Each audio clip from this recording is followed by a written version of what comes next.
నమస్తే, welcome to వలయం TV.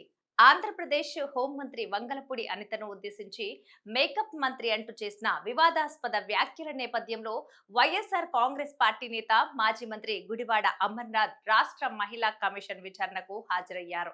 Commission chairperson Rayapati Shailaja నేతృత్వంలో జరిగిన ఈ విచారణలో అమర్నాథ్ తన వాదనను వినిపించారు. గతంలో ఓ బహిరంగ సభలో ఆయన మాట్లాడుతూ రాష్ట్రంలో శాంతి భద్రతలు క్షీణిస్తున్నా హోంమంత్రి పట్టించుకోకపోవటం లేదని, అలాగే కేవలం మేకప్ వేసుకోవటానికే సమయం కేటాయిస్తున్నారంటూ తీవ్ర వ్యాఖ్యలు చేశారు. ఈ వ్యాఖ్యలు రాజకీయంగా తీవ్ర దుమారం రేపటంతో పాటుగా ఇక మహిళా సంఘాలు, అధికార కూటమి నేతల నుండి తీవ్ర విమర్శలు వ్యక్తమయ్యాయి. దీంతో స్పందించిన మహిళా కమిషన్ ఆయనకు నోటీసులు జారీ చేసి వివరణ కోరింది. ఈ విచారణ అనంతరం మీడియాతో మాట్లాడిన అమర్నాథ్ తాను మహిళలను కించపరిచే ఉద్దేశంతో ఆ వ్యాఖ్యలు చేయలేదని స్పష్టం చేశారు. హోంమంత్రి పనితీరు విమర్శిస్తూ రాజకీయ వ్యంగ్యంగా మాత్రమే ఈ వ్యాఖ్యలు చేశారని వివరించారు. తాను ఒక తల్లికి బిడ్డగా, ఇద్దరు ఆడపిల్లల తండ్రిగా మహిళల పట్ల అపారమైన గౌరవం కలిగి ఉన్నానని పేర్కొన్నారు. రాజ్యాంగబద్ధమైన సంస్థలపై ఉన్న గౌరవంతోనే మహిళా కమిషన్ విచారణకు హాజరైనట్లు ఆయన తెలిపారు. అయినప్పటికీ తాను ఎలాంటి తప్పు చేయలేదని, తన వ్యాఖ్యలకు కట్టుబడి ఉన్నానని అమర్నాథ్ పునరుద్ఘాటించారు. ఇదే సమయంలో హోంమంత్రి అనిత కూడా మాజీ ముఖ్యమంత్రి వైఎస్ జగన్మోహన్ రెడ్డితో పాటు ఇతర వైసీపీ నేతలు, వారి కుటుంబ సభ్యులపై గతంలో అనుచిత వ్యాఖ్యలు చేశారని ఆయన ఆరోపించారు. రాష్ట్రంలో మహిళలు, చిన్నారులపై పెరుగుతున్న నేరాలను, శాంతి భద్రతల పరిస్థితులను ప్రభుత్వం ఏ విధంగా అదుపు చేస్తుందో సమాధానం చెప్పాలని డిమాండ్ చేశారు. బాధ్యతాయుతమైన పదవిలో ఉన్నవారు ప్రజా సమస్యలపై దృష్టి పెట్టకుండా విపక్షాలపై కక్ష సాధింపు చర్యలకే పరిమితం అవుతున్నారని విమర్శించారు.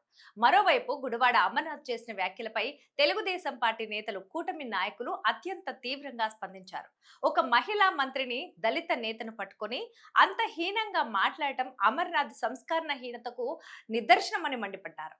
వైఎస్ఆర్ కాంగ్రెస్ పార్టీ నాయకులకు మహిళల పట్ల గౌరవం లేదని, గత 5 ఏళ్ల పాలనలో కూడా మహిళా ప్రజాప్రతినిధులను అసెంబ్లీ సాక్షిగా ఏ విధంగా అవమానించారో రాష్ట్ర ప్రజలంతా చూశారని గుర్తు చేశారు.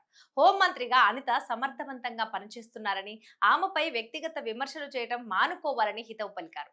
అమర్నాథ్ వ్యాఖ్యలు కేవలం ఒక వ్యక్తిపై చేసినవి కావని, మొత్తం మహిళా లోకాన్ని అవమానించటమేనని టీడీపీ మహిళా నేతలు ఆగ్రహం వ్యక్తం చేశారు. ఓటమి భయంతోనే వైసీపీ నేతలు ఇలాంటి అసహనపు వ్యాఖ్యలకు దిగుతున్నారని ధ్వజమెత్తారు.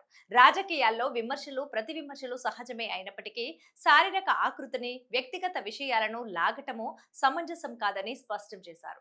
అమర్నాథ్ తక్షణమే హోంమంత్రి అనితకు, రాష్ట్ర మహిళలందరికీ బహిరంగ క్షమాపణ చెప్పాలని డిమాండ్ చేశారు. రాష్ట్రంలో ఈ వివాదం సద్దుమణగకపోగా మహిళా కమిషన్ ముందు ఇరు పక్షాల వాదనలు ఎలా ఉంటాయనేది ఉత్కంఠ రేపింది. అమర్నాథ్ మాత్రం తన విమర్శలు కేవలం హోంమంత్రిగా ఆమె వైఫల్యాలను ఎండగట్టడానికేనని సమర్థించుకోగా, టీడీపీ శ్రేణులు మాత్రం దీనిని మహిళా హక్కుల ఉల్లంఘనగా, వ్యక్తిగత దాడిగా పరిగణిస్తూ ఆందోళనలు చేపట్టాయి. ఈ నేపథ్యంలో మహిళా కమిషన్ అమర్నాథ్ ఇచ్చిన వివరణను పరిశీలించి తదుపరి ఎలాంటి చర్యలు తీసుకుంటుందనేది ఇప్పుడు రాజకీయ వర్గాల్లో ఆసక్తికరంగా మారింది. ఇది ఇవాల్టి అప్డేట్స్. మరిన్ని అప్డేట్స్ కోసం వలయం టీవీని సబ్స్క్రైబ్ చేసుకోండి.